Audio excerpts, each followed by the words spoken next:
Imagine paying $90,000 for a brand new BMW and then discovering it wasn't built in Germany. It was built in China. Not because BMW wanted to save money, but because today's Germany may no longer be able to compete without China. 20 years ago, that would have sounded impossible.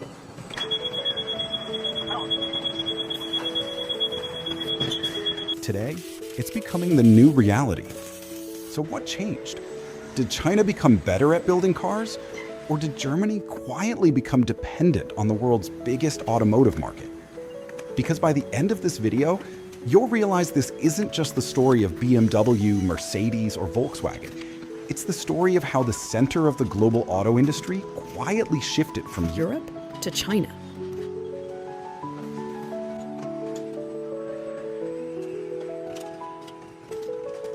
Germany's greatest pride. Germany didn't become an automotive powerhouse by accident.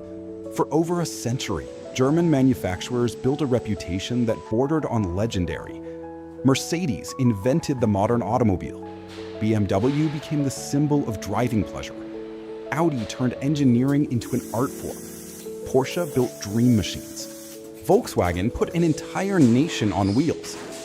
For generations, buying a German car wasn't just buying transportation. It meant buying reliability, prestige, status, and precision measured down to fractions of a millimeter.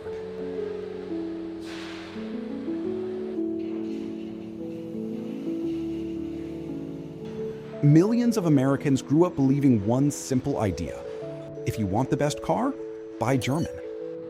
But today, something surprising is happening.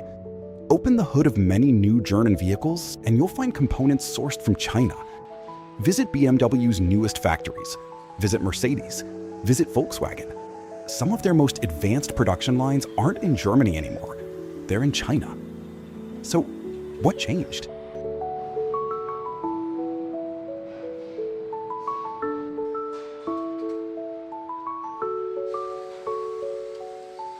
China was never supposed to win. 20 years ago, China wasn't considered a premium car nation. It was known for producing inexpensive products: cheap toys, cheap electronics, cheap labor. Meanwhile, Germany represented the exact opposite: high wages, highly trained workers, world-class engineering. Nobody imagined these two countries would one day become deeply connected.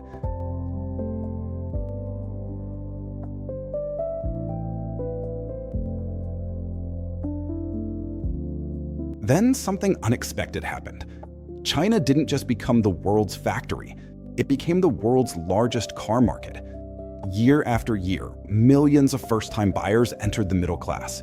Families who had never owned a vehicle suddenly wanted one. Luxury brands realized something astonishing. They weren't selling millions of cars in Europe anymore. The real growth was happening somewhere else, and that somewhere else was China.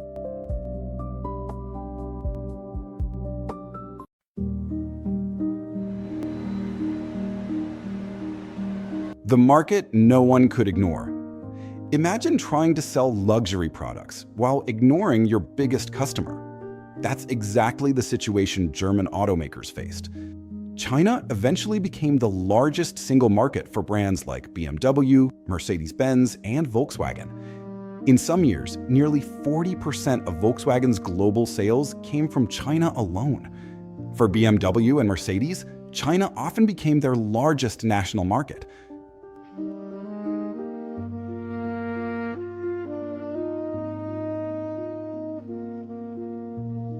Losing China wasn't an option.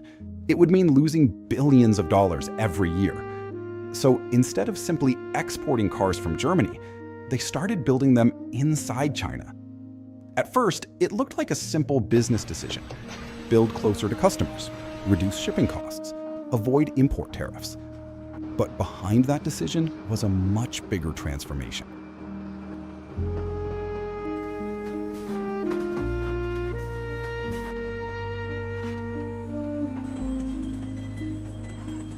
The rule that changed everything. China had one condition. If foreign automakers wanted access to its enormous market, they couldn't do it alone. For decades, companies had to form joint ventures with Chinese manufacturers.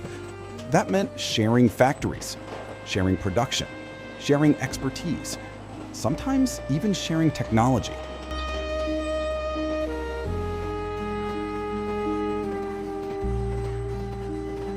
German companies accepted the deal because the reward was simply too large to ignore. Hundreds of millions of potential customers. It seemed like the perfect trade-off, at least at first. Because every car assembled inside China also meant something else. Knowledge was staying there too.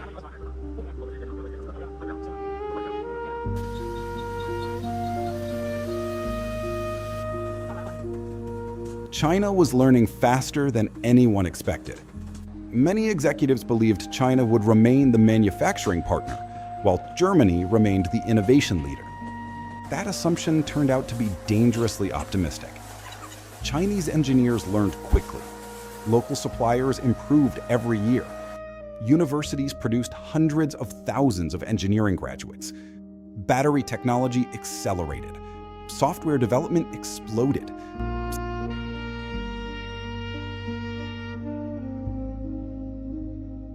Supply chains became faster, cheaper, and increasingly more sophisticated.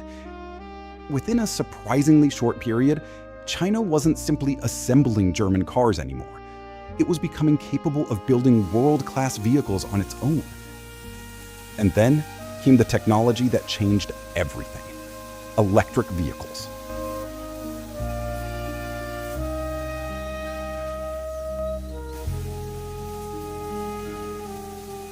The EV revolution rewrites the rules. Electric cars don't reward the same strengths that made Germany famous. For decades, German companies dominated internal combustion engines. They perfected transmissions, turbochargers, fuel injection, mechanical precision. But electric vehicles shifted the battlefield. The most valuable parts were no longer engines. They became batteries, power electronics, semiconductors, software, connected systems. And in almost every one of those categories, China had spent years investing ahead of everyone else. Suddenly, Germany wasn't leading every race anymore. It was trying to catch one.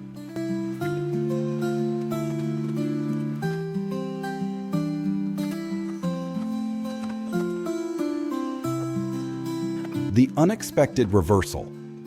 For decades, Germany exported engineering to China. Now, something remarkable is happening. Some German companies are beginning to import Chinese technology back into Europe. Chinese battery suppliers power premium German vehicles. Chinese software companies help develop next-generation systems. Chinese factories often produce electric cars more quickly and at lower cost than factories back home.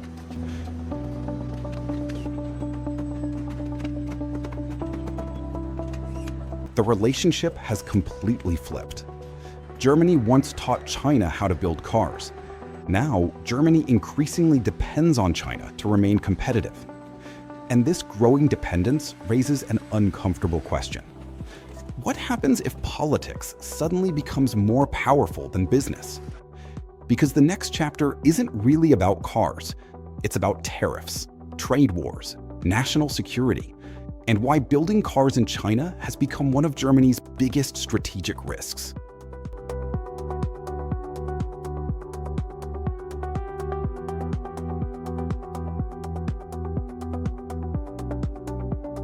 When politics enters the factory, for decades, business and politics lived in separate worlds. Automakers cared about efficiency. Governments cared about diplomacy. Today, those two worlds have collided. The United States has increased tariffs on Chinese electric vehicles. Europe has begun investigating Chinese government subsidies. China has responded with its own trade measures.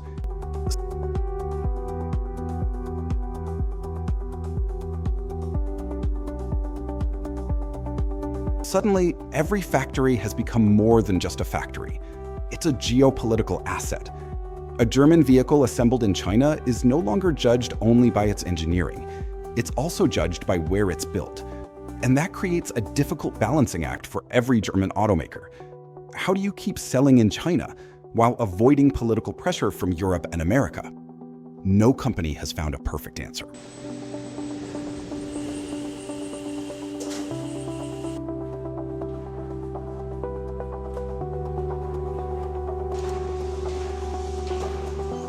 The supply chain nobody can replace overnight.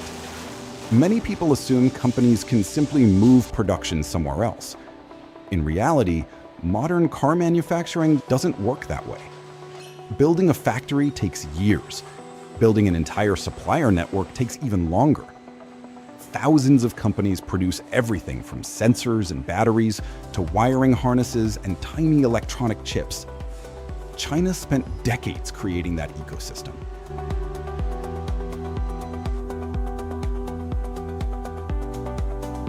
Today, many suppliers are located only a few hours apart.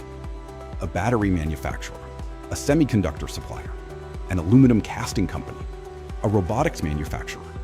Everything connected like one enormous machine. Moving one factory is possible. Moving an entire industrial ecosystem is something else entirely. That's why many executives describe China not simply as a manufacturing location, but as the world's most complete automotive supply chain.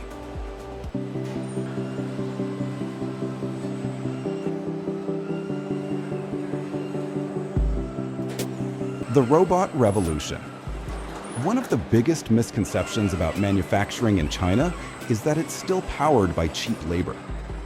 Walk inside a modern automotive plant today, and you'll notice something surprising.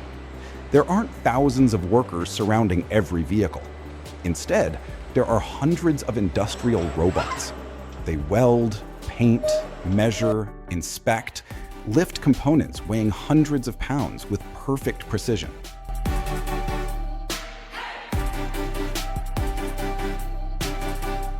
Human workers are still essential, but their jobs have changed. Rather than replacing machines, they supervise them, program them, maintain them. The result is extraordinary consistency. Some production lines build a finished vehicle every few minutes. Others operate almost continuously, 24 hours a day. This isn't low-tech manufacturing. It's some of the most advanced industrial automation on Earth.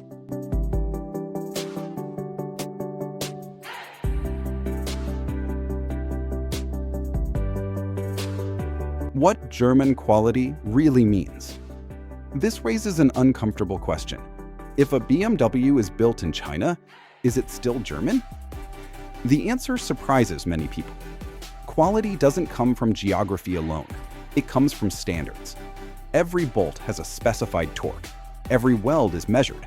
Every paint layer is inspected. Every finished vehicle goes through extensive testing.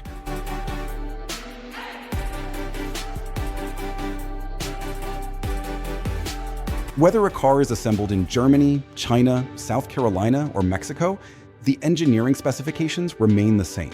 The brand's reputation depends on it. That doesn't mean every factory performs identically, but it does explain why German companies are willing to manufacture premium vehicles far from home. They're exporting a production system, not just a logo.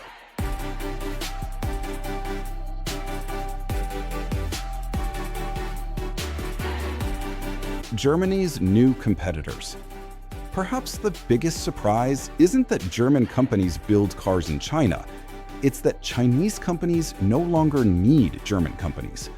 Brands like BYD, NIO, XPeng, Geely, and Xiaomi are rapidly expanding. They're designing their own platforms, developing their own software, producing their own batteries, building their own global ambitions. In many areas of electric vehicle technology, they're moving faster than some of the companies that once taught them. History has a strange way of repeating itself. Students eventually become competitors. Sometimes they become leaders.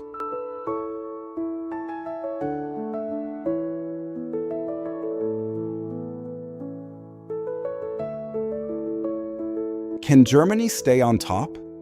Germany still possesses enormous strengths.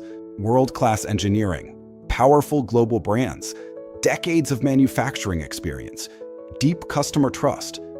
But the rules of competition have changed. Success is no longer determined only by mechanical engineering. Software updates matter. Artificial intelligence matters.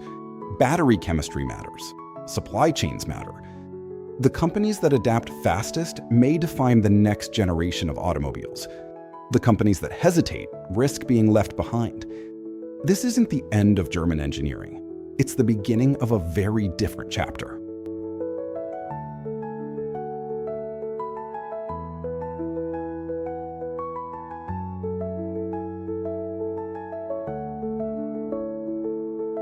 The bigger picture. When people hear that German cars are built in China, many assume it's simply about cheaper labor.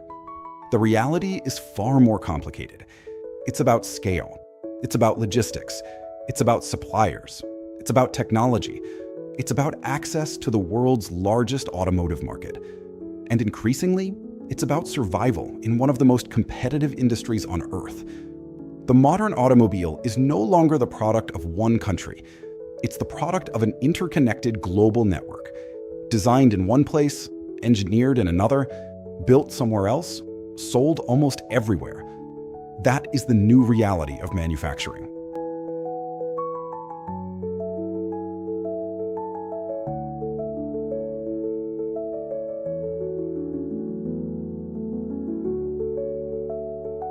The new meaning of Made in Germany. For generations, Made in Germany described where a car came from. Today, it describes something different. It represents a philosophy, an engineering standard, a promise of quality. Because in today's world, a German car may be designed in Munich, tested in Sweden, assembled in China, powered by batteries built elsewhere, and driven on American highways. Global manufacturing has changed what a car truly is. The question is no longer whether German cars should be built in China. The real question is whether any major automaker can remain competitive without China at all. As the next decade unfolds, one thing is becoming increasingly clear. The future of the automotive industry won't be decided by engines alone. It will be decided by technology, supply chains, geopolitics, and who can adapt fastest to a world where manufacturing has no borders.